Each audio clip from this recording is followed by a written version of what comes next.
오늘까지 저희가 이 본문을 보면 마태복음 9장 말씀을 이제 다 마무리하게 됩니다. 생각보다 우리는 되게 이 본문에 대해서 지금까지는 어떻게 보면 쉽게 생각했었을 거예요. 마태라는 사람이 있었는데 그 사람의 직업은 세리였죠. 존경받는 직업이 아니라 상당히 지탄받고 사회에서 좀 미움을 받는 가운데 있는 그런 사람이었습니다. 그런데 그 사람이 결국에는 뭐가 돼요? 예수님이 가장 사랑하는 12명의 제자 그룹 가운데 속하게 되고 그 사람이 부름받는 장면이 오늘 우리가 읽은 9장 중간 부분에 나와 있다라고만 알고 있었어요. 그런데 사실은 이 마태의 부르심은 모든 참 그리스도인, 교회 다니는 사람들이 아닌 참 그리스도인, 믿음의 사람들에게는 어떤 한 부르심의 모형, 모델이 된다라는 이야기를 지금까지 나눠왔습니다. 기억하시는지 모르겠는데요. 9절에 예수님과 마태가 만나는 첫 장면이 이렇게 설명되었던 거 기억나십니까? 예수께서 이르시되, 누가 이르셨다라고요? 예수께서 이르시는 거예요. 여기서 우리가 기억했던 건 뭐죠? 모든 참된 기독교인의 부르심은 누구에게서 시작된다? 예수님에게서 시작된다라고요. 내가 교회를 열심히 다니거나 혹은 내 아내가 나를 교회 끌고 왔거나 아니면 내가 열심히 성경 공부를 했거나 해서 내가 하나님 앞에 나아가는 것이 아니라 누구의 주도권 하에, 예수 그리스도의 주도권 하에 부르심을 받았다라는 느낌이 있어야 그게 진짜 부르심을 받는 거예요. 내 노력으로 내가 여기까지 왔다. 어쩌면 그 부르심은 아직까지는 시작되지 않은 부르심일 수도 있다는 겁니다. 예수께서 이르시되, 예수님이 뭐라고 말씀하셨죠? 나를 쫓으라, 나를 따르라, follow me. 내가 말하는 규칙을 지켜라? 아니죠. 누구를 따르라 그랬어요? 예수라고 하는 한 인격을 만나기를 원하신다라는 거예요. 여러분들 주변에 친구도 있고 아내도 있고 남편도 있고 자식도 있잖아요. 그 사람과의 관계가 어떤지를 상상해보고 내가 예수님을 그렇게 알고 있는지를 한번 생각해 볼 필요가 있다는 거예요. 예수님과 정말로 친밀하게 대화 나누고 그분에게 나의 모든 것을 털어놓을 수 있을 정도로 그분이 내 인생의 최종적인 권위가 되시고 그분이 내 인생의 모든 것을 책임질 수 있는 최종적인 축복이 된다라고 하는 그분으로 만나 있는지 아니면 그냥 종교 생활의 한 일부분으로 만나고 있는지가 우리의 부르심이 진짜인지 아닌지를 결정하는 또 한 가지 기준이라고 말씀드렸습니다. 그렇게 부르심을 받았을 때 마태는 어떻게 했죠? 상당히 신비로워요. 이 사람이 그 다음 잡을 준비한 것도 아니고 그 다음 비즈니스를 준비한 것도 아니고 인간적으로는 어떤 다른 준비도 없이 그냥 어떻게 해요? 쫓으라 하시니 일어나 따르니라. 여러분들 예수 믿는 사람에게는요, 진짜 예수 믿는 사람에게는요, 논리적으로는 100% 설명하기 힘든 하나님을 향한 순종의 행위들이 나타납니다. 말이 안 되잖아요. 이 세리라고 하는 직업이 지탄은 받았지만 상당히 돈은 짭짤하게 버는 거였단 말이에요. 그럼에도 불구하고 어떻게 했어요? 하나님의 부르심을 느꼈을 때, 그리고 그것이 성령의 감동하심으로 내 심령 가운데에 반응되었을 때에 세상이 이해하지 못하는 일들을 해냅니다. 여러분들 교회가 세계사에 얼마나 놀라운 일들을 했는지 몰라요. 여러분들 길 가다가 우리 집 아이가 아닌 다른 아이가 울고 있어요. 뭐 배고파하고 있어요. 여러분들 어쩌실래요? 마음으로는 좀 불쌍하다 하겠지만 그 아이 걷어다가 여러분들 집에서 키우시겠습니까? 안 그러잖아요. 근데 그걸 시작한 게 뭐예요? 고아원이에요. 누가 시작했을까요? 예수 믿는 사람들이 헌신해서 자기 재산을 들여서 그 일들을 시작하는 거예요. 왜? 그분이 예수를 진짜 만났기 때문에 예수가 내가 가난했을 때에, 내가 영적으로 고아되었을 때에 당신의 자녀로, 당신 가정에 속한 친자식으로 나를 불러주셨기 때문에 그 감동이 너무 놀라워서 세상 사람들은 아무도 이해하지 못하지만 길거리에서 죽어가는 아이들, 병든 아이들, 그 아이들 데려다가 내 집에다 놓고 내 돈 들여가면서 먹일 수 있는 고아원 사업을 기독교인들이 세계사에서 시작할 수 있었던 거예요. 논리적으로는 말이 안 되는 반응입니다. 내가 부양해야 되는 가족도 있고 내가 감당해야 되는 다른 바쁜 일도 있는데 어떻게 해서 이런 일이 벌어졌죠? 살아계신 하나님을 만나지 않고는 이 일이 불가능한 거예요. 이게 부르심입니다. 기독교인은요, 부르심을 받은 사람들이에요. 여러분들 내 힘으로 서 있다면 다시 처음부터 시작하라고 제가 말씀드렸죠. 어디부터? 하나님 날 불러주십시오. 나를 만나주십시오. 내가 당신을 정말 만나기를 원합니다. 하나님 살아계십니다. 여러분들이 간절하게 그걸 찾는다는 것 자체가 뭐예요? 하나님께서 여러분들을 부르시고 계시다라는 거예요. 그 예수 만난 사람만큼 인생이 행복한 사람은 아무도 없어요. 지난주에 저희가 본 것은 이렇게 우리가 부르심을 받았는데 이 부르심에는 두 단면이 있다라고 말씀드렸어요. 기억나세요? 하나는 누가 문 밖에서 이렇게 두들겨요. 그럼 우리가 방에 있다가 어떻게 해야 된다라고 그랬어요? 내가 있는 그 방에 있는 자리를 박차고 떠나야 된다라고 그랬죠. 그래서 부르심의 한 면은 뭐예요? 떠나야 하는 면이 있다라고 얘기를 했어요. 그래서 우리가 떠나도록 예수님은 부르십니다. 지난주에 어디서 떠나야 된다라고 저희가 같이 나눴죠? 종교라고 하는 것에서 떠나야 한다라고 말씀을 드렸어요. 뭐 불교, 이슬람교, 기독교만 종교가 아니라 종교라고 하는 걸 제가 요약해 드렸는데 기억나세요? 온 세상을 나의 기준으로 두 종류의 사람으로 나누는 것입니다. 선을 그려가지고. 그래서 어떤 사람과 어떤 사람이요? 죄가 있는 사람과 죄가 없는 사람. 아니었죠. 모든 사람은 실수하고 나도 실수하는 걸 알아요. 근데 나는 좋은 쪽에 속하기를 원해요? 나쁜 쪽에 속하기를 원해요? 하나님이 혹시 계시다면 천국 가기를 원해요? 지옥 가기를 원해요? 천국 가기를 원하죠. 그러니까 어떻게 하는 거예요? 모든 사람을 딱 이렇게 나눠서 요선 기준으로 이쪽에는 작은 죄를 범하는 사람들, 이쪽에는 큰 죄를 범하는 나쁜 놈들. 나는 항상 어디가 있다고요? 대부분의 사람들에게 나는 요선 이쪽 편에. 나는 죄를 짓긴 하지만 실수할 수 있긴 하지만 그저 작은 죄만을 짓는 나름 착한 사람이야. 비교적 선한 사람이야. 라는 말을 하는 것이 종교라고 하는 시스템이라고 그랬습니다. 이거 교회 다니는 사람은 어떻게 해요? 기도를 열심히 해요. 여러분들 우리가 하나님을 사랑하는 것은 한순간이라도 쉬어야 하는 것입니까? 쉬지 말아야 하는 것입니까? 한순간도 쉬지 말아야 되는 거예요. 내가 쉬지 말고 기도하라 그랬으니까. 여러분들 쉬지 않고 24시간 기도하시는 분 계세요? 그래서 교회에서는 어떻게 해요? 교회에 다니는 종교인들은 어떻게 해요? 쫙 선 긋고 새벽 기도 하는 사람, 새벽 기도 안 하는 사람. 새벽 기도 나오는 사람은 그렇게 선을 그어요. 그래서 나는 어떻게 해요? 나는 무슨 일이 있어도 새벽 기도는 나오는 거예요. 그리고 뭐예요? 착한 사람이 되는 거예요. 새벽 기도 저 안 나오는 에이그 이런 사람들. 그것만 가지고 끝나요? 새벽 기도는 너무 힘드니까. 우리 교회는 일주일에 한 번밖에 없으니까. 뭘로 할까요? 주일 예배. 최소한 교회 다니고 예수 믿는다 그러면 주일 예배는 나와야지. 나는 주일 예배 1년 365일 동안에 52주면 52주 동안 안 빠지고 교회에 나오는 기준 이제 딱 긋는 거죠. 나는 어디에? 52주. 혹시 다른 데 가면 다른 주에서 예배 드린단 말이야. 52주 주일 예배 안 빠지는 사람. 긋고 저 사람은 빠지네. 뭐 크리스마스 때나 부활절 때나 한 번씩만 나오네. 그 사람은 하나님 앞에서 벌 받아도 괜찮은 사람. 나는 하나님이 벌하시면 안 되는 사람. 교회 안에도 있다니까요. 예수 안 믿는 사람들도 있다라 그랬죠. 예수 안 믿는 사람들도 마음 가운데에 내가 이 정도 열심히 살았으면 어때야 돼요?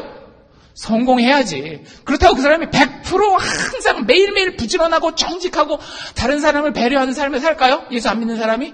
그렇지 않거든요. 이렇게 선 거놓고 나 정도 하루에 한 10시간 정도 일하면 열심히 사는 사람이지 선 거놓는 거예요. 하루에 10시간 일하는 착한 사고 부지런한 사람. 하루에 서너 시간밖에 일 안 하고 가족 등쳐먹는 나쁜 사람. 이렇게 선 거놓고 자기는 어디 있는 거예요? 난 하루에 10시간씩 일하는 의인. 난 신은 믿지 않지만 혹시 신이 있다면 내 생활 가운데 10시간 일했으니까 축복해줘야지. 복은 주지 못하더라도 최소한 내 인생 가운데에 딴지는 걸지 말아야지. 저주는 하지 말아야지. 그렇게 선을 걷는 것이 우리가 종교라고 하는 시스템이라고 이야기를 했습니다. 하나님 우리를 어떻게 부르신다라고요? 거기서 떠나라고요. 우리는 완전히 새로운 포도주를 받은 자들이에요. 우리가 그 시스템을 가지고 예수 믿겠다라고 하면 어떻게 되는 거예요? 새 포도주가 낡은 가죽 부대에 우리의 종교라고 하는 시스템 안에 예수님 믿는 믿음을 집어넣으려고 그러면 예수님도 망가지고 내 생활도 망가지게 되는 거예요. 세상에서 가장 불쌍한 사람이라 그랬잖아요. 모든 것을 다 내려놓고 하나님이 떠나라고 하는, 예수님이 떠나라고 하는 그 나만의 이 기준 내려놓고 예수님의 기준 안으로 오는 거예요. 예수님의 기준은 뭐였어요? 긍휼, 사랑이었잖아요. 내가 너를 사랑한다. 네가 그 사랑을 100% 신뢰할 수 있느냐? 네가 그 사랑을 신뢰하는 한 너는 언제나 하나님 앞에서 의롭고 아름답고 선한 자이니라. 더 이상 내가 자랑할 게 있어요? 없어요? 없어요. 내가 가진 모든 시스템에서 떠나는 겁니다. 자, 나머지 한 면은 뭐죠? 부르심은 내가 어디서 떠나야 돼요. 두드리면 내 방에서 떠나야 됩니다. 떠나기만 하면 가서 내가 문을 열 수 있나요? 어떻게 해야 돼요? 목적지가 있겠죠. 여기 문을 두드린 경우는 어디로 가야 돼요? 소리가 난 그 문 앞으로 가서 문을 열어야 된단 말이에요. 오늘 그것에 대해서 살펴보려고 해요. 예수님이 우리를 다 부르셨습니다. 구체적으로 삶의 정황을 놓고 봤을 땐 좀 다양하게 부르셨어요. 어떤 분들은 어머니로서 그 역할을 감당하도록 부르시고요. 어떤 분들은 아버지로서 그 역할들을 감당하도록 부르시고, 어떤 분들은 학생으로서 그 역할을 감당하도록 부르고 계세요. 목적지가 있어요. 그런데 우리 모두를 아우르는 목적지가 있다라는 거예요. 오늘 그것에 대해서 생각해 보려고 합니다. 저희가 읽은 말씀 중에 15절, 14절, 15절에 보면 좀 엉뚱한 이야기가 나와요. 예수님이 마태를 부르러 가서 마태와 같이 밥을 먹고 있는데 이걸 싫어하는 사람들이 있었어요. 누가 싫어했을까요? 바리새인들이. 왜? 바리새인들은 딱 줄을 나눠가지고 어떤 사람들이에요? 도덕법을 잘 지키는 사람들, 거짓말하지 않는 사람들, 착한 사람들, 거짓말하고 속이는 세리들, 나쁜 사람들, 이렇게 하는 사람들이었단 말이에요. 자기 몸을 파는 여자들, 나쁜 여자들, 가정을 잘 지키는 여자들, 착한 여자들, 이렇게 선을 나눠가지고 죄인과 세리들이 같이 예수님과 밥 먹는 걸 보고 그거에 대해서 아주 싫어했어요. 그런데 그 자리에 또 다른 등장인물이 등장하는데 그 등장인물이 누구냐 하면 세례 요한의 제자들이 등장합니다. 여러분들 세례 요한이 누군지 기억하십니까? 예수님이 오실 메시아다라고 처음 얘기한 사람이 누구예요? 세례 요한이란 말이에요. 예수님이 하나님의 아들이라는 걸 제일 먼저 깨달은 사람 중에 한 명이 바로 세례 요한입니다. 근데 그 사람의 제자들이 예수님에게 찾아와요. 그리고는 본인들이 가지고 있는 궁금증, 질문 하나를 예수님과 예수님의 제자들에게 던집니다. 그 질문이 뭐였는가 하면 예수께 나와 가로되 세례 요한의 제자들이 누구와 자기들을 동급으로 두는가 하면 바리새인들과 우리들은 이렇게 얘기를 해요. 그 사람들이 공통적으로 하는 게 있었어요. 그게 뭐냐 하면 금식을 한대요. 금식이 뭔지 아시죠? 밥 쫄쫄 굶어가면서 기도하는 거예요. 금식 해보셨죠? 쉬워요? 어려워요? 신체 구조에 따라 조금씩 다르긴 하지만 일반적으로 하루를 넘어가면 남녀노소를 막론하고 힘든 게 밥 굶는 거예요. 보통 한국 사람들도 그런 말 하잖아요. 우리 왜 산다고요? 먹고 살기 위해서 하는데 그 먹는 걸 멈추는 것을 금식이라고 얘기를 하잖아요. 근데 왜 먹는 걸 멈춰요? 하나님과의 더 깊은 기도의 관계에 들어가기 위해서 그 일을 하는 거예요. 그런데 금식이 그런 때도 쓰이지만 구약의 역사를 쭉 살펴보면 금식이 쓰이는 또 다른 정황이 있습니다. 언제 구약 역사를 보면 사람들이 금식을 많이 했는가 하면 나라에 큰 재앙이 이르렀을 때 혹은 한 가문에 참 이 감당하기 힘들 만한 어려운 일, 슬픈 일들이 생겼을 때 금식을 했습니다. 그런 표현들 기억나세요? 머리에 죄를 뒤엎어 쓰고 옷을 찢고 앉아서 울며 금식하는 그런 장면들이 구약 곳곳에 나온단 말이에요. 그래서 금식이라고 하는 것은 하나님 앞에서의 슬픔에 대한 표현이에요. 근데 어쨌든 기도하고 하나님 앞에 회개하고 슬픔을 표현하는 이 금식의 표현이 누구에게는 있었다라고요? 바리새인들과 세례 요한의 제자들에겐 있었는데 예수님의 제자들은 맨날 볼 때마다 뭐 하는 거예요? 먹어라, 마셔라, 부어라 막 이러고 있는 거예요. 자기들이 봤을 때는.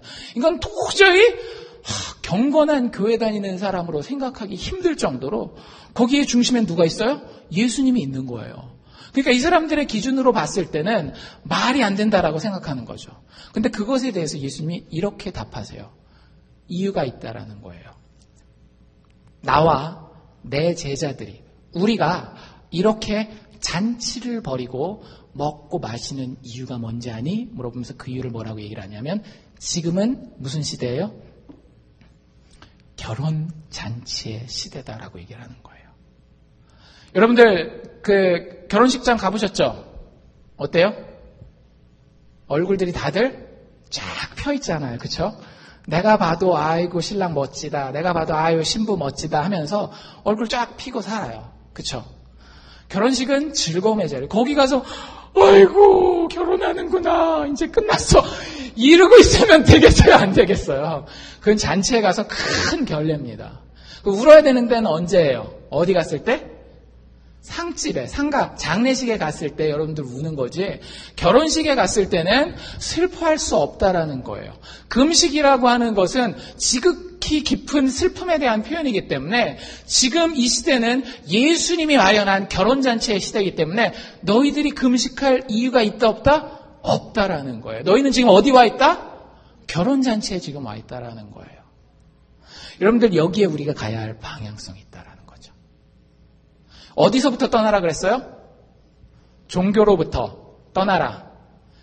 religion, 종교로부터 떠나. 어디로 향해 가야 될까요? 하나님과의, 예수 그리스도와의 혼인 관계를 향해 가야 되는 겁니다. 영어에서는 이 표현 되게 쓰기가 쉬워요. Not religion, but relationship. 여러분들이 하나님과 예수님과 결혼 관계에 들어가는 것이 예수 그리스도의 부르심의 최종적인 목적입니다. 그 혼인 관계에서 신랑은 누구예요? 예수님이에요. 신부는 누구예요? 그리스도인들, 예수 믿는 그 사람입니다. 그럼 이제 혼란에 빠지죠. 나는 남자인데. 너무 걱정하지 마세요. 여러분들, 우리가 죽은 다음에 천국 간다 이런 얘기 하잖아요. 천국에 가서는, 예수님이 이런 얘기를 하세요. 천국에 가서는 우리가 가지고 있는 몸도 있고 우리가 누리는 것들 다 누리긴 하지만 모든 것들이 그것 이상이라고 얘기를 해요. 여러분들 잘 생각해 보세요. 음악을 좀 아는 사람들은 음악을 즐기잖아요. 그렇죠? 클래식 음악을 즐길 정도면 상당히 음악에 대한 수준이 높은 거예요. 근데 3살짜리, 4살짜리 꼬매한테 베토벤의 운명교향곡 딱 바바바밤 틀어주면 얘가 어떨까요? 그걸 즐길 수 있겠어요? 없겠어요? 못 즐긴단 말이에요. 그래서 우리가 하나님과의 관계에서도 그 레벨까지 이르지 못하면 하나님이 우리에게 정말로 예비해 주신 그것을 누리지 못할 때가 있어요. 이 관계도 똑같습니다. 이 하나님과의 혼인 관계가 어떤 관계인지 안다면 하나님이 우리에게 주시는 인생의 모든 축복과 기쁨들을 다 누릴 수 있지만 그게 준비되지 않는다면 하나님이 우리에게 주려고 쌓아놓은 모든 것들은 안타깝게도 우리의 것이 될 수가 없는 거예요. 성경에서 하나님을, 예수 그리스도를 남편이라고 이야기할 때에, 하나님을 남편이라고 얘기할 때에 이건 상당히 큰 의미가 있습니다. 호세아서 혹시 기억나세요? 호세아서는 호세아라고 하는 선지자가 결혼하는 이야기가 중심 이야기예요. 근데 결혼을 하는데 어떤 여자랑 결혼을 해요? 성경에 나온 표현대로라면 음란한 여자와 결혼을 했다라 그래요. 그게 무슨 얘기냐 하면 이 여자가 자기 남편 하나로 만족을 못하고 자꾸 다른 남자들한테 눈이 가는 거예요. 결혼을 했어요. 결혼했으니까 다 해결되겠죠. 해결됐을까요? 안 그래요. 이 여자가 나가서 딴 남자들이랑 막 사는 거예요. 왜 하나님이 선지자에게 그 고멜이라고 하는 이런 여자랑 결혼하게 했을까요? 하나님께서 하나님과 하나님의 백성 사이의 관계를 보여주기 위함이에요. 하나님은 우리를 향해서 나는 너의 신랑이다. 너의 모든 것을 내게 책임져 주마. 여러분들, 요즘은 여자분들이 일할 수 있지만 옛날 성경시대 때는, 호세아 때는 여자가 나가면 일할 때가 있었을까요? 없었을까요? 없었어요. 경제적인 활동을 할 방법이 없습니다. 다 굶고 비참한 상태가 돼야 돼요. 근데 그 상황에서 그 고매를 걷어주는 사람이 호세아예요. 딴 남자 집에 갔는데 어떻게 해요? 다시 돈을 주고 사와요. 내가 너희의 신랑이다. 내가 너희를 끝까지 책임져 주겠다. 여러분들, 근데 예수님이 여기서 내가 신랑이다라고 얘기를 하고 있어요. 그렇죠? 혼인잔치에서 자기가 신랑이라고 얘기를 하고 나를 혹시 빼앗기게, 그때는 언제예요? 3일이죠. 예수님이 무덤에 계시는 3일 동안은 슬퍼하겠지만 그 나머지 내가 너희와 함께 있다면 너희는 혼인잔치에 신랑과 함께 있는 것이다라고 얘기를 하는 거예요. 예수님 지금 뭐라고 얘기하고 계시는 거예요? 자기가 누군지 분명하게 밝히고 있는 겁니다. 자기가 누구라는 거예요. 구약 성경에 그렇게 얘기하고 있는 하나님 자신이라는 거예요. 여러분들에게 예수님은 어떤 분입니까? 그냥 도덕적 교사예요? 사랑에 대해서 이렇게 잘 가르쳐주는 철학자나 이런 도덕교사 중에 한 명입니까? 아니면 정말 모든 권위를 쥐고 있는 온 세상의 창조자이신, 그리고 내 인생의 주관자이신 하나님이십니까? 예수님은 분명해요. I'm your husband. 난 너의 남편이고 그것이 무엇을 의미하는가 하면 내가 너의 하나님이라는 걸 의미하는 거예요. 우리 그분과 결혼하기를 주님 원하시는 겁니다. 그러면 결혼이라는 걸 통해서 참된 그리스도인 되는 것에 대해서 우리가 깨달을 여러 가지 교훈들이 있더라고요. 제 생각은 아니에요. 제가 늘 말씀드리지만 제가 배우는 다른 목사님들이 이야기한 것을 오늘 여러분들에게 정리하려고 합니다. 결혼은 한 5가지 정도 말씀드릴 텐데요. 첫 번째, 결혼은 일단 무슨 관계입니까? 제일 중요한 거 한 단어가 뭐예요? 결혼에서. 사랑이죠. 그렇죠? 결혼은 사랑의 관계입니다. 근데 이것만 가지고는 좀 부족해요. 그래서 진짜 좋은 결혼이라고 하는 것, 이미 결혼하신 분들도 계시고 결혼을 해야 될 사람들도 있지만 좋은 결혼이 뭔지를 한번 생각해보고 그걸 우리의 영적인 하나님과의 관계에 적용해 볼 수 있기를 바라요. 여러분들, 결혼이라고 하는 것은요, 사랑의 관계이긴 하지만 책임과 사랑이 함께 가야 되는 관계입니다. 여러분들, 만약에 결혼을 했어요. 막 사랑만 있고 감정만 뜨거워요. 유효기간이 얼마나 갈까요? 여기서 케미칼 이게 나오거든요. 화학약품이 나와요. 그럼 실질적으로 과학자들이 조사한 바로는 몇 개월? 6개월 정도면 그 유효기간이 끝나요. 사랑만 가지고 결혼했을 때는 그 결혼은 반드시 어떻게 될까요? 갈라설 수밖에 없어요. 좋은 결혼이라고 이야기할 수 없습니다. 거꾸로 여러분들이 책임감만 가지고 결혼했어요. 내가 이 남자를 끝까지 책임지리라고 막 열심히 헌신하고 그래요. 근데 별로 이렇게 감정의 동함이라든지 마음의 두근거림이라든지 이런 게 없어요. 그럼 그 결혼도 어떻게 될까요?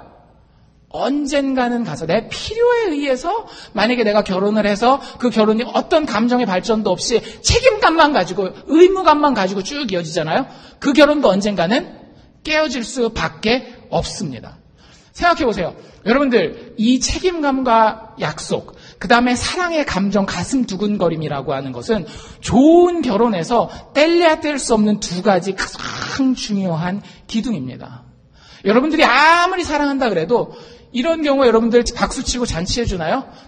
운전하고 딱 친구랑 가고 있는데 내 친구가 뒤에 앉은 그 여자친구한테 내가 너 사랑해, 너 좋아해, 야 우리 잔치 벌이자 막 이래요? 그냥 피식 웃고 맞죠? 자식 좋아하나 보다, 되게 좋아하나 그러지? 그거 가지고 잔치를 벌이고 축하해주고 그러진 않아요. 왜? 뭘 확인하지 못했기 때문에. 이 녀석이 지금 당장 좋아하는 감정으로 얘기는 했을지 모르겠지만 정말 얼마나 책임질 수 있는지, 약속을 할 수 있을 만큼 사랑하는지, 그걸 사람들이 봤을 때 그 사람들은 그 결혼이 좋은 결혼이 될 것이다라고 축하해주고 그제서야 결혼잔치를 여는 거예요. 여러분들 아들이나 딸이 와가지고 딸이라고 해봅시다. 제가 딸을 가지고 있으니까 제 딸이 남자친구를 데리고 왔어요. 사랑하냐? 물어보니까 사랑한대요. 죽도록 사랑하냐? 죽도록 사랑한대요. 남자한테 물어보는 거예요. 너 내 딸 데려갈 건데 언제까지 책임질 수 있어? 제가 사랑하는 마음이 있는 한은 사랑할 수 있어요. 여러분들이 부모면 어쩌겠어요? 그래, 사랑하는 만큼 사랑하고 그 이후에는 니들이 알아서 해야지. 그러실 수 있어요? 여러분들, 우리는 그게 본능적으로 좋은 결혼이 아니라는 걸 알아요. 그 남자가 최소한 거짓말이라도 뭐라고 얘기해 주길 바래요? 아버지, 제가 죽을 때까지 이 여자 책임지겠습니다 하면 딸을 넘기는 거예요. 딸이 좋아한다는데 어쩌겠어요. 그래서 여러분들, 이 책임감과 사랑의 감정이 같이 가는 것이 좋은 결혼입니다. 여러분과 예수님과의 관계도 마찬가지예요. 여러분들 예수 믿고 교회 나와서 예배드려요. 여러분들에게 예수님을 정말로 사랑하는 두근거림이 있습니까? 예수님만 생각하면, 그리스도의 십자가를 바라보면 너무 좋고 막 기쁘고, 힘든 일이 있어도 그거 내려놓고 십자가 앞에서 내가 찬양하고 기도하고 싶고 말씀 보고 싶고, 이런 감동이 있냐고, 이런 feeling, 감정이 있냐고요. 그리고 내가 좋을 때는 하나님 믿고 안 좋을 때는 하나님 안 믿어, 이게 아니라 하나님께서 하신 그 약속, 나도 똑같이 붙들고 그 약속 가운데에 내가 죽을 때까지 하나님 앞에 책임지겠습니다. 하나님과의 관계에서 내가 헌신하겠습니다. 이런 마음이 있냐라는 거죠. 하나님 그 관계로 우리를 부르신다라는 거예요. 우리에게 너와 나는 혼인 관계에 있다라고 얘기하시는 그 부르심이 이런 관계로 우리를 부르신다라는 거예요. 결혼이라고 하는 것은 책임과 사랑이 반드시 균형 잡히게 함께 가야만 하는 겁니다. 여러분들 결혼도 이 기준으로 살펴보시면 절대 망가지지 않아요. 예수 그리스도께서 본인과 교회 사이에 주신 그 기준은요, 모든 우리의 삶의 영역을 다 지배하게 되어 있거든요. 두 번째, 결혼이라고 하는 것은요, 그냥 사랑의 관계가 아니라 서로를 완성시키는 사랑의 관계입니다.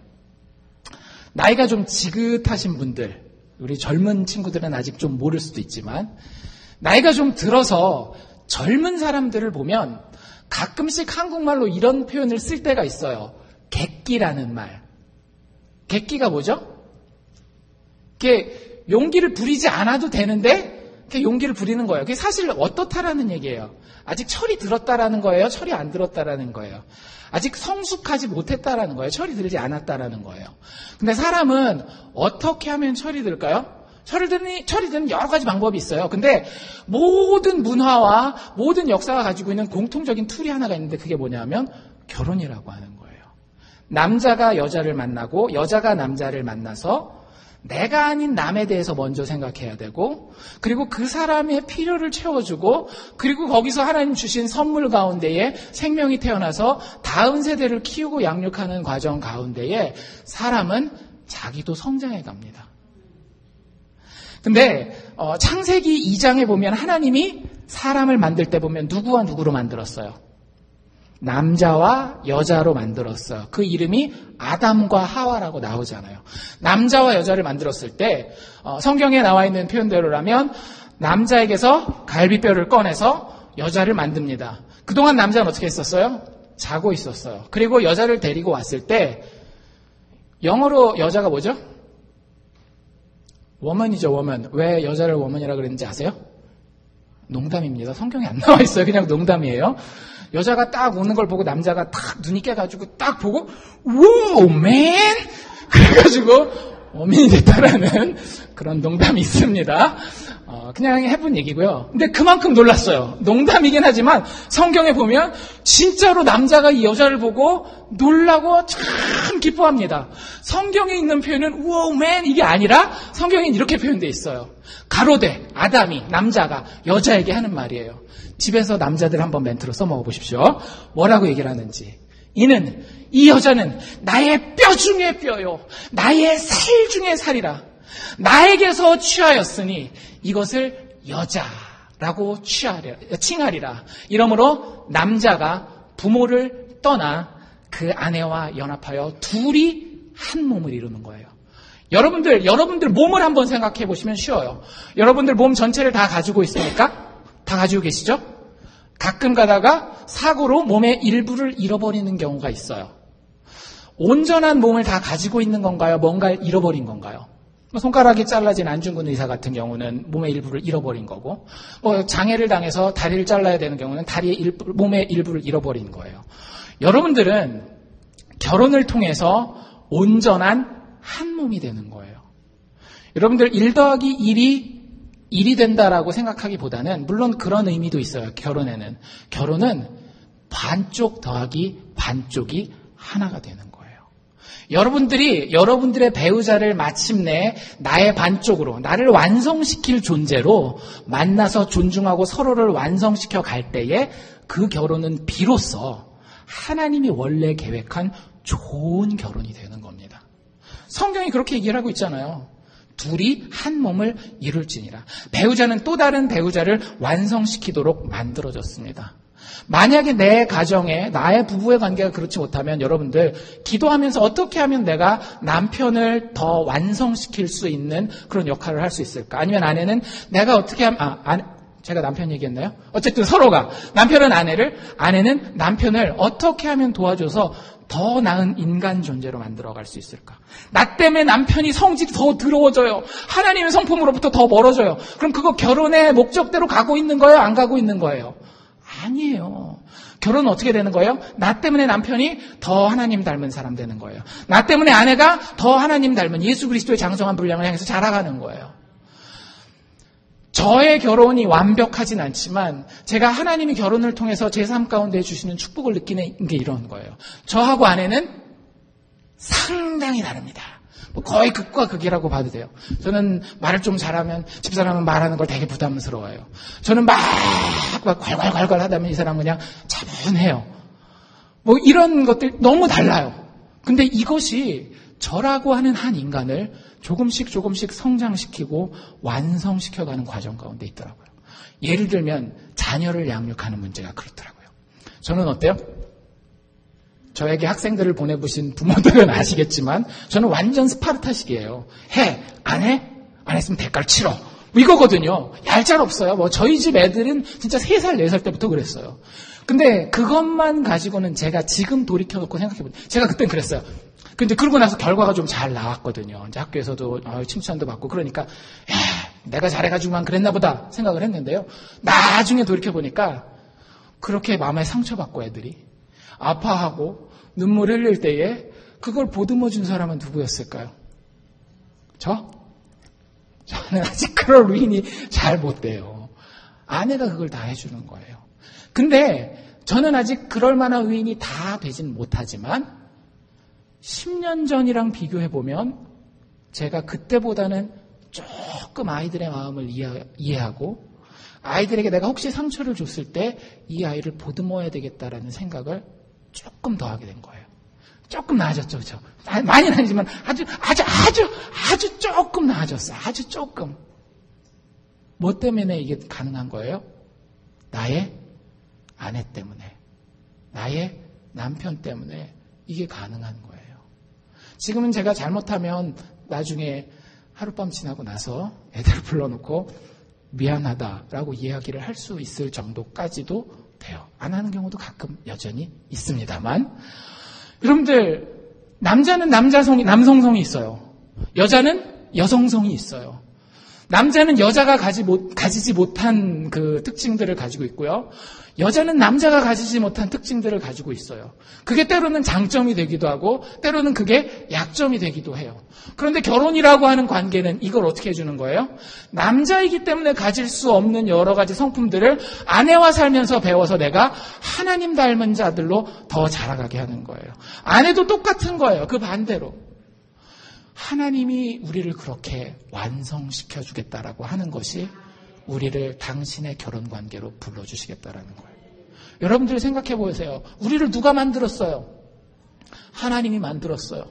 그럼 우리가 어떻게 보완되어져야 완성된 하나의 인격이 될 수 있을지 누가 가장 잘 알고 계실까요? 하나님이에요. 근데 우리가 하나님으로부터 벗어나 있어서 하나님과의 결혼 관계에 있어서 떨어져 있으면 우리는 나 자신의 참된 모습을 향해 발전해 갈 수 있을까요? 없을까요?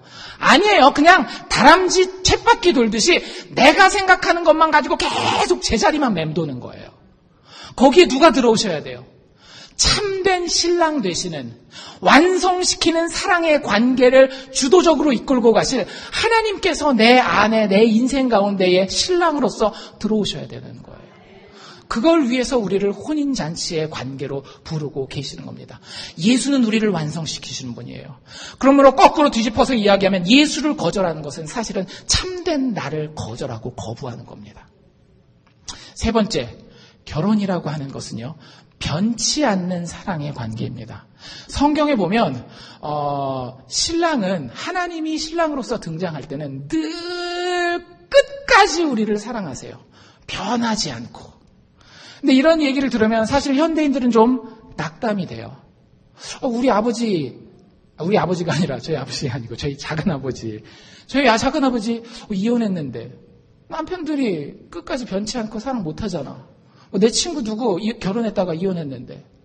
이런 인간들의 예들을 보면서 우리는 사실은 남편의, 신랑의 변치 않는 사랑에 대해서 상당히 회의적인 시각을 가지고 있어요. 지 편한 대로 가겠지. 이렇게까지도 상당히 비관적으로 생각하는 분위기들을 가진 경우들도 있어요. 근데 여러분들 거꾸로 한번 생각해 보세요. 여러분들 도대체 어디서 남자가 아내를 자기 결혼의 관계로 데리고 왔을 때에 그 아내를 변치 않고 끝까지 사랑해야 된다라는 것. 어떤 남자가 그렇지 아니하고 신실하지 아니하고 그 관계를 깨어버리는 모습을 봤을 때 여러분들 마음 가운데 어떤 마음이 들어요? 분노하지 않나요? 분노하잖아요. 왜 그런 마음들이 여러분들에게 들겠어요? 여러분 주변에는 이혼하는 사람들도 많잖아요. 우리 현대사회만 그런 게 아니라 고대사회에도 사실은 남자가 여자를 취했다가 버리고 그 여자 말고 다른 여자를 또 데리고 살고, 한국 사회도 이런 것들이 많이 있었잖아요. 성경에도 그런 이야기들이 많이 나와 있어요. 이 거룩한 책에도. 그리고 현대사회에서도 그것을 담고 있습니다. 그럼에도 불구하고 우리의 마음은 뭘 사모한다라고요? 영원히 변하지 않고 사랑하는 남편. 그 신랑을 왜 우리가 기다리고 바랄까요? 하나님이 우리에게 그 신랑 되기 때문에. 우리가 죄인이지만 여전히 하나님의 이미지가, 신의 형상, 하나님의 형상이 우리 심장과 우리 영혼 가운데 남아있기 때문에 우리 마음에 참된, 참 좋은 남편은 아내를 변치 않고 사랑하는 존재야 라고 하는 마음이 우리에게 있는 겁니다. 여러분들이 그 관계로 내가 들어가기를 위해서 하나님 앞에 기도하시기를 원합니다. 하나님이 나를 향해서 변치 않는 사랑을 가지고 있어요. 그럼 하나님이 우리에게 원하시는 건 무엇일까요? 똑같이 변치 않는 사랑이라는 거예요. 성경에 보면 하나님이 우리를 사랑하기 위해서 자신의 몸까지 다 버렸어요. 자신의 영광까지 다 내려놓습니다. 그리고 우리에게 원하는 건 딱 한 가지예요. 너는 나를 사랑해 주지 않으랴. 이게 하나님이 우리를 부르신 관계입니다. 종교적인 행위의 자리가 절대 아니라는 거예요. Leave religion. Head for relationship. 결혼은 또 다른 의미에서 한 사람만을 위한 사랑의 관계입니다. 여러분들 남편이 결혼했어요. 내 남편이 옆 동네에 예쁜 여자가 있대요. 내 그 집 가서 한 달만 살고 온다 얘기하면 허락하실 분. 거꾸로 아내. 그 아내가 결혼했어요. 근데 옆 동네에 멋진 남자가 있대요. 한 달만 그 집에서 가서, 길게도 아니고 딱 한 달만 살고 허락하실 분 계세요? 뭐 요즘에는 남자끼리도 결혼하고 여자끼리도 결혼한다는데 뭐 괜찮지 않나요? 여러분들 이건 상당히 병리적인 현상입니다. 병이에요. 영적인 병이에요. 우리의 마음은 사실은 알고 있어요. 창세기 2장이 아까 말씀한 대로 남자와 여자가 만나 한 몸을 이루면은요, 이건 한 몸이에요. 여러분들 이 한 몸이라는 게 의학적으로도 상당히 중요한 의미를 가집니다. 여러분들 몸 안에 여러분들 몸의 일부가 아닌 다른 것이 들어오면 어떤 일이 벌어지는지 아세요? 헌혈하죠, 헌혈. 피를 넣잖아요. 근데 피 넣을 때 아무 피나 막 갖다 돼지 피도 넣고 막 이러면 되나요? 안 되죠. 반드시 누구 피만 넣어야 돼요? 사람 피를 넣되 사람 피도 가려서 넣어요. 왜? 사람 몸에는요, 자기 몸이 아닌 다른 사람의 몸에 일부가 들어왔을 때는, 그게 심지어는 신장이라든지 이런 장기가 될 수도 있고 피가 될 수도 있고, 다른 사람의 몸에 일부가 들어왔을 때는 내 몸은 어떻게 돼 있어요? 거부하게 돼 있어요. 그게 한 몸이라는 의미예요. 하나님과 우리 사이에 어떤 다른 것이라도 끼면 될까요? 안 될까요? 안 돼요. 돈도 끼면 안 돼요. 자식도 끼면 안 돼요. 그런 것들 다 중요하고 하나님 우리에게 축복으로 주시는 것들입니다. 근데 그게 하나님과 나의 관계를 이야기하는 것일 때는 절대 끼어서는 될까요? 안 돼요? 안 되는 거예요. 잘못된 피를 내 몸에 주입하면 내 몸 가운데서 병이 일어나고 내 몸이 아프고 잘못하면 죽을 수도 있는 것처럼, 하나님과 나의 혼인 관계에 다른 것들이 끼어들어오기 시작하면 나는 영적으로 죽은 존재, 아픈 존재가 될 수밖에 없는 거예요. 결혼이라고 하는 것은 이렇게 한 사람만을 위한 관계입니다. 잘 생각해 보세요. 여러분들 여기서 벌거벗을 수 있어요? 없어요? 없어요. 하지만 지구상의 한 사람 앞에서는 여러분들 결혼하셨다면, 결혼 안 한 사람들 말고 결혼하셨다면 지구상의 한 사람 앞에서는 여러분들 벌거벗고 여러분들의 모든 것을 다 드러내고 투명할 수 있어요. 누구예요?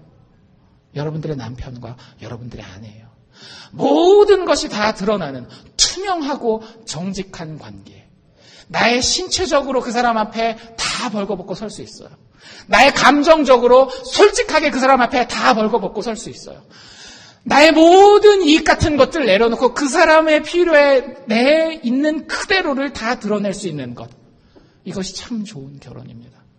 여러분들 드라마에서 나오는 결혼들 어때요? 부잣집 이렇게 며느리로 들어간다든지 부잣집 사회로 들어가면 막 숨기는 것들이 많잖아요. 여러분들 그 결혼들 행복해 보이던가요? 돈이 많은 결혼이니까 참 그래도 행복은 하겠다. 그렇게 생각되세요? 드라마에다 대고 막 욕하잖아요. 왜 결혼해? 결혼하지 마, 하지 마, 이러면서. 왜? 여러분들 그 결혼 좋지 않은 거라는 걸 알아요. 왜? 그 사람들 사이에는 투명할 수 없기 때문에.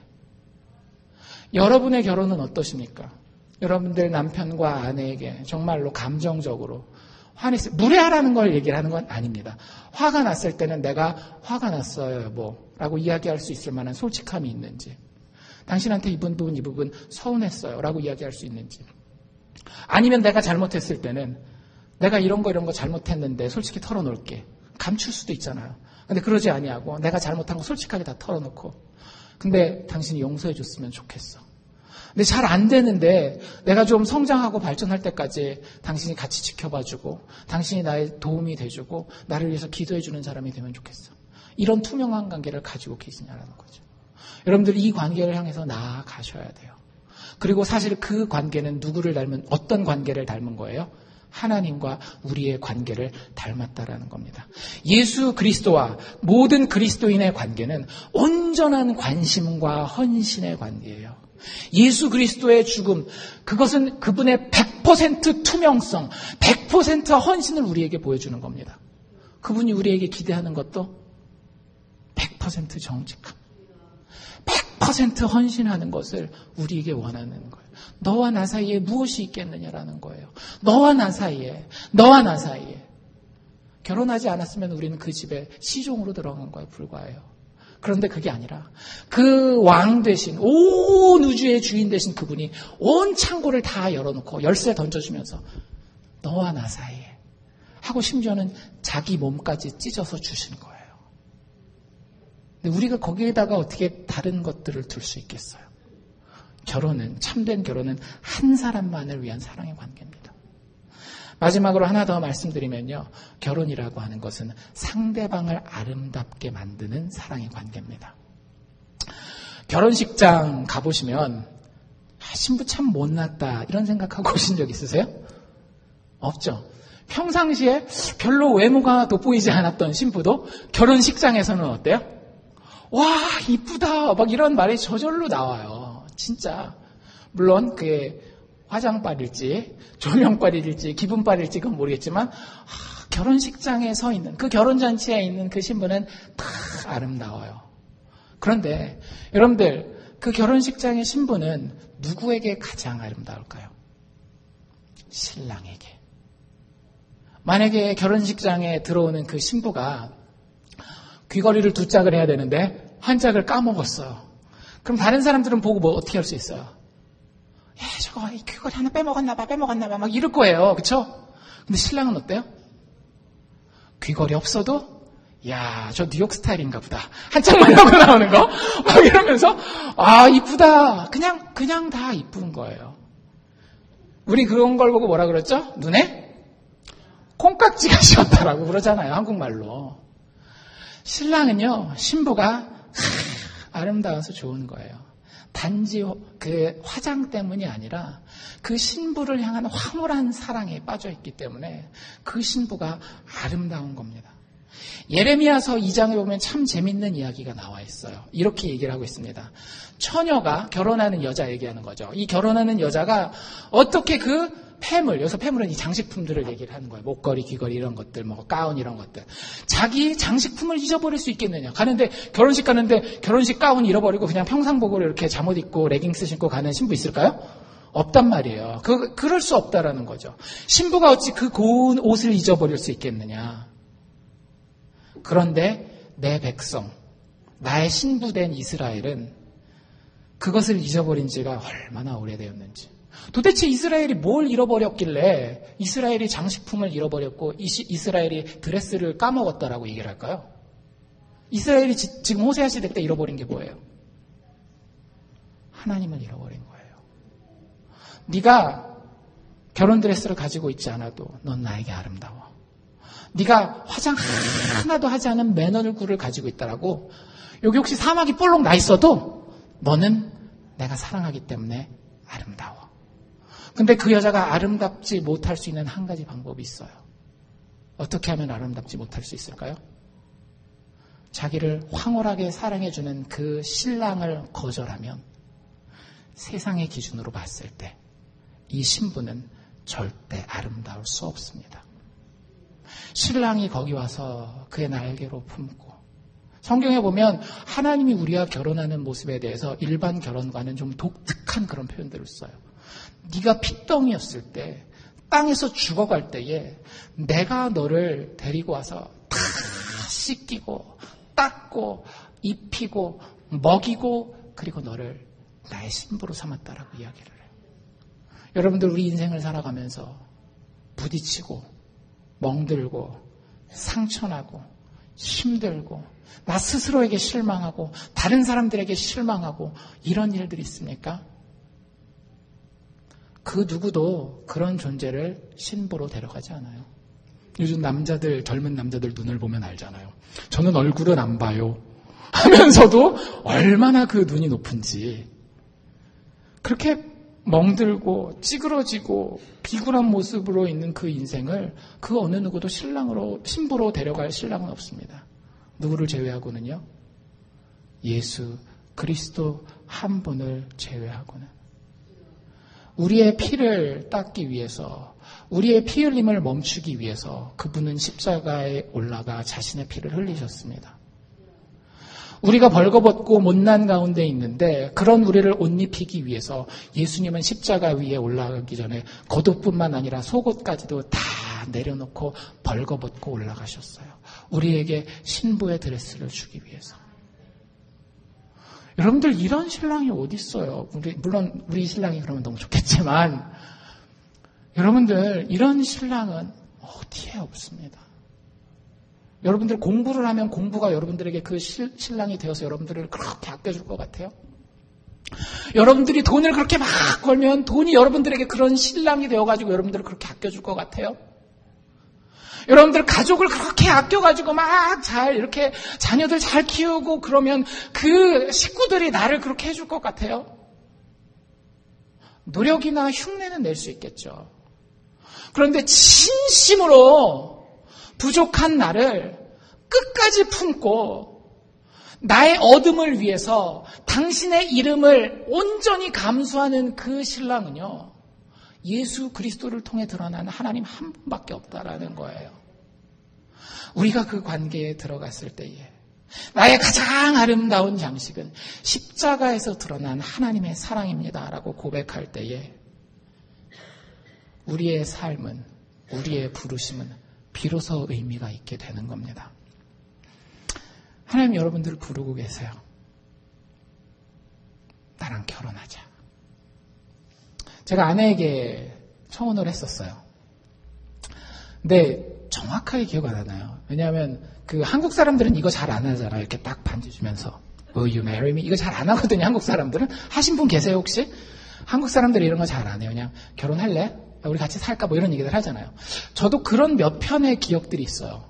그 중에 하나가 저랑 집사람이랑 나이 차이가 좀 나잖아요. 집사람이 저보다 조금 나이가 많아서 뭐 아시는 분들은 아시겠지만 집안의 반대가 되게 심했습니다.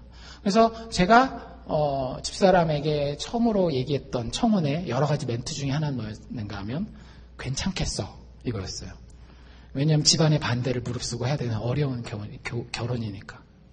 근데 저 사람이 고맙게도 괜찮다라고 반응해 줬어요. 저는 저 사람에게 가장 좋은 사람이 되려고 노력하고 있고, 물론 완벽하진 않습니다.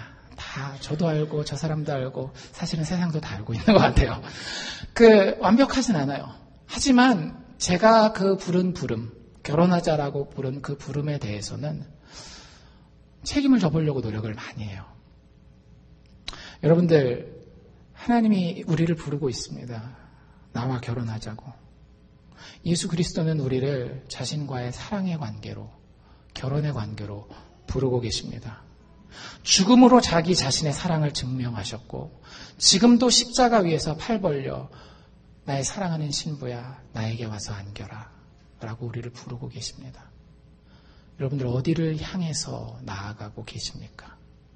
우리가 정말 하나님의 부르심을 받았다면 십자가 그 사랑 외에는 우리가 달려갈 곳이 없는 줄로 믿습니다.